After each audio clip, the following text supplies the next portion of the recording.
Good morning, everybody. This is Nicola Ducharme here, the Naturopathic Mama, and I am just jumping on this morning to talk to you a little bit about mitochondria and mitochondrial repair.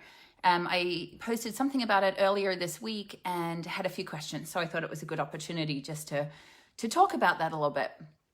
So let's start just by getting clear on what the mitochondria are.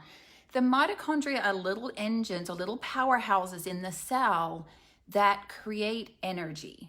So when we look at energy, most of us just think of that in terms of like, do I feel energetic or not? High energy, low energy. But energy really is a biochemical unit. It's called ATP. And just like when we say money, but money is really dollars, that's our unit of currency. We say energy, but energy is really ATP. That's our unit of currency in the context of energy. So the mitochondria are where we produce our energy in the cell. So there's a couple of different things that we have to look at in terms of why they may not function optimally. Because what's really important about this is ATP production and mitochondrial function is so much more than just, do I feel like I have energy or not? I mean, that's sort of the net result for us. But behind the scenes, every biochemical pathway in the body requires ATP. So whether you're just trying to optimize your health or whether you're trying to recover from a chronic illness, for your biochemistry to be flowing at its best pace, all of that requires ATP. So we need the mitochondria to be functioning well. So let's just look at a few things that can damage the mitochondria. Why are the mitochondria getting stuffed up in the first place? Well, part of it is genetic. I mean, some people have a little bit more genetic predisposition to that than others. So there is that element, but there are a few things that can get in the way as well. We know that the mitochondria naturally decline with age. So, aging is not a disease. We know that. It's something that's going to happen, and that there will be some decline along the way of the mitochondria. There are ways that we can counter that as well, which I'll talk about in a minute. But that is just a natural part of aging. The problem is that the mitochondrial dysfunction have been linked with tons of different health issues. Everything from cardiovascular problems to neurological problems, chronic fatigue, fibromyalgia. We think, we look at mitochondrial dysfunction in children on the autism spectrum. It's huge. So some of the things that can accelerate problems in the mitochondria, I mean, a lot of different kinds of chronic illness can contribute. And a lot of the problem has to do with oxidative stress. So whenever we have more oxidative stress in the body, we will have more stress on the mitochondria, because free radicals, and which is really by definition what oxidative stress is, they can damage the mitochondria as well. So we want to look at minimizing oxidative stress, and I'll talk about that more in a second. Toxins are a big issue. Now, any toxicity in the body is going to fuel oxidative stress as well, but toxins can directly hamper mitochondrial function. And so there are many forms of toxicity that we have in the body. I mean, we have heavy metal toxins, we have mold toxins, we have pesticides and fertilizers from, potentially from food that we're eating. We have toxins that come through our skin, even from the water supply, through the shower. We're breathing in toxins every day. So we can manage that as well as we can with diet, eating organic, only drinking filtered water, air purifiers. I mean, we can do what we can, but to some extent we're living in the modern world, so we're all exposed to it. So minimizing toxins in the body. And that also means looking from a functional medicine approach, that evaluating for heavy metals, evaluating for mycotoxins or mold toxins. Those are all sources of toxicity that can hamper the mitochondria. I see it in Lyme disease too. Lyme is a chronic bacterial infection, but there's a lot of toxicity created with that and a lot of inflammation. So I see a lot of mitochondrial issues in that context as well. So toxins are a problem. Inflammation is a problem. So inflammation is going to hamper mitochondrial function. Inflammation is probably central to most of our chronic health issues these days. I mean, I just keep saying again and again, toxicity and inflammation, toxicity and inflammation. When I look at my Lyme patients, toxicity, inflammation. Yes, infection too, but toxicity and inflammation are the core things we need to work on it in the background, as well as treating the infection. Mycotoxin illness or chronic inflammatory response syndrome, toxins and inflammation. Autism, toxins and inflammation. I mean, and oxidative stress. That's really the core of a lot of what we're seeing. Toxins, inflammation, oxidative stress. So those are the three common threads that we need to look at. So inflammation can hurt the mitochondria, even things like poor sleep quality. I mean, we need adequate rest and sleep and repair time for the mitochondria to try and heal as well. So, anything we can do to foster good quality sleep is going to be helpful for the mitochondria. So there's some of the things that we can look at that stress out the mitochondria and can, affect the way they function. So now let's look at some solutions. So like I said, I mean, part of the mitochondrial issue, there may be a genetic element, but even though our genes are what they are, now we know through nutrigenomics that we can influence healthy gene expression. So no longer are we just kind of, at the mercy of our genes and there's nothing we can do. We can actually now utilize diet, lifestyle, natural agents to help influence our genes in a healthy direction. From a dietary standpoint, we want to keep our food as organic and clean and toxin-free as possible.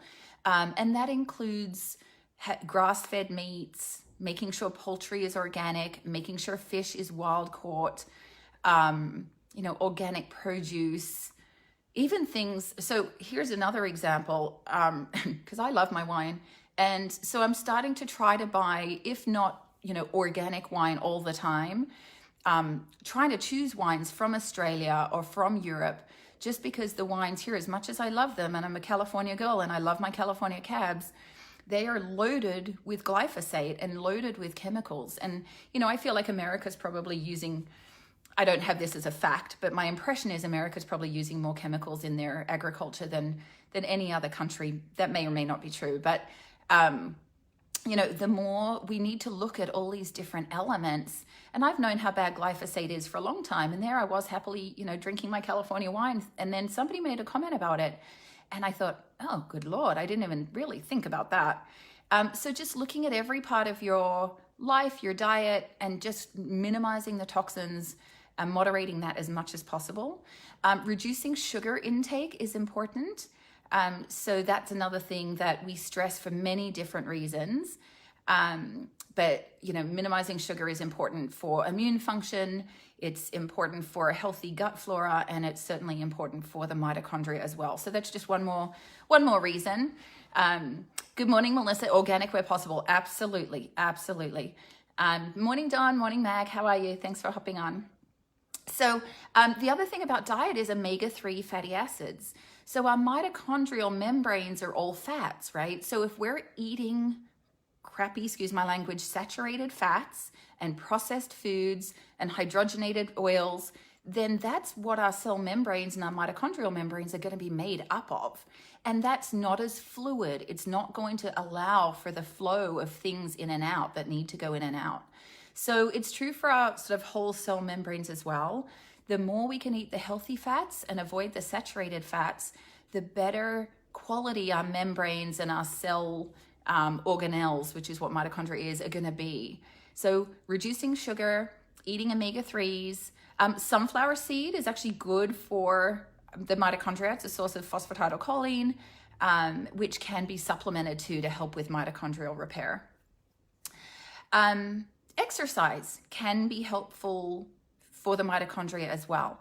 So too much exercise is, I'm actually going to call it a toxin. Too much exercise is just as bad as not enough exercise.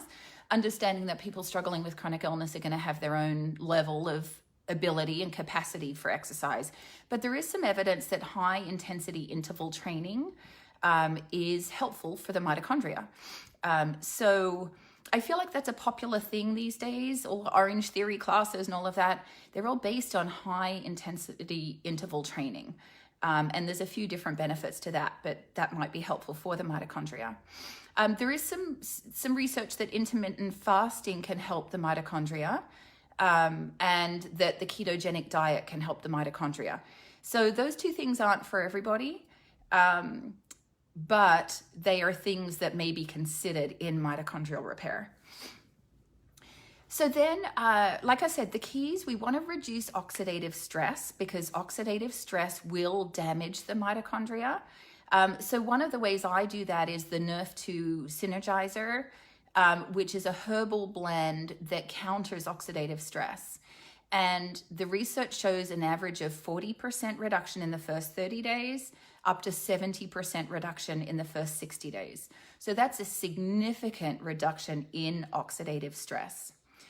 In terms of the mitochondria themselves, there are some key nutrients that can be helpful in repairing the mitochondria. And I feel like, I mean, there's a lot of different things that, diet and lifestyle help. They contribute. It's absolutely an important part to consider, but oftentimes you need that extra support just to get back on track. So nutrients like coenzyme Q10, alpha-lipoic acid, acetyl L-carnitine, phosphatidylcholine can be helpful too, and that can be taken orally or it can be given by IV. And there's a whole protocol, the PK protocol by Patricia Kane, is largely a phosphatidylcholine protocol used in chronic Lyme, but its premise is mitochondrial repair. So she has acknowledged what an important piece that is. So for me, I use the Nerf1 Synergizer, which is created to help with mitochondrial repair. It has the CoQ10, it has the ALA, it has acetyl L-carnitine, and then it has a couple of antioxidants, grape skin, seed, and pulp extract. And also quercetin. And quercetin is an antioxidant, but the nice thing about quercetin is it's also a mast cell stabilizer. So because we're seeing a lot of, histamine issues and mast cell activation issues along with these chronic health conditions, that's a nice thing to have too. So the Nerf1 Synergizer, I'll put the link below the comments. It's 2 capsules a day. It's very straightforward. You can get it with the Nerf2 Synergizer, which is on average just 1 tablet a day is the dose. Those two things go really well together because as the Nerf2 is working on the antioxidant capacity of the cell and switching on the detoxification capacity of the cell, the Nerf1 activator is helping provide the energy to do that, right? So I often say the Nerf2 is taking out the trash, meaning taking care of the detox of the cell. The Nerf1 is providing the energy to take out the trash. So certainly, you can do one without the other. I always think that, having them in combination, they're very synergistic. They're designed to go together. But the Nerf1 Synergizer specifically is the one that is tailored for mitochondrial repair. So if you're most interested on honing in on mitochondria, then that is the one to look at. All right, so I think that is it from me this morning. I just wanted to make sure I will share this into the naturopathic mama community group as well. If anyone has any questions, please feel free to reach out. And otherwise, I wish you a wonderful Friday.